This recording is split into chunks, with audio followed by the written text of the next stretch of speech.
Let's in fact go across to our next caller. Varun is calling in from Delhi. Go ahead, Varun, and share your thoughts with us.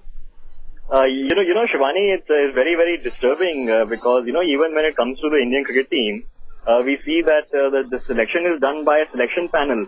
So when it comes to representing a country, how can the players have independent views on who they play with and play against? And it's very disturbing, and people who are especially winners and gold medalists, and they won multiple Grand Slams, they have to give back to the country, and this is the opportunity to give back, and it's very disappointing that they're not. Yes, I think on that front it's very difficult to argue that you cannot dictate your selection, and if the AITA, obviously you can understand their stance, because if they let this happen once, what kind of a precedent does it set?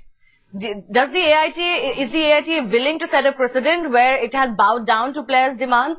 And of course, in absolutely no sport can you expect this to happen? Can you allow this to happen?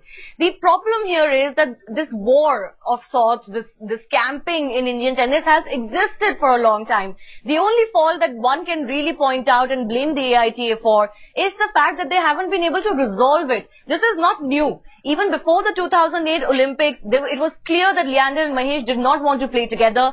The only difference is that at that time, the option of a Rohan Bopanna didn't exist like the way it does today. So even if we don't talk about before Doha Games and so on and so forth, since the 2008 Olympics, knowing that this is the scenario in Indian tennis, what has the AITA done to resolve this? Of course, the AITA can say these two are adults.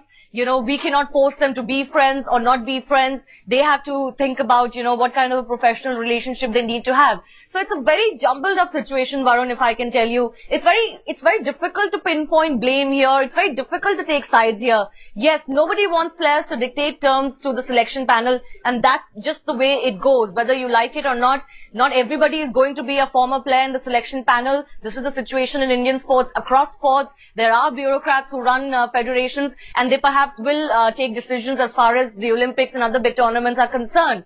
But at the end of the day, you're also a player who's highly regarded, and you should perhaps be available to play for the country in whichever form or manner it is required.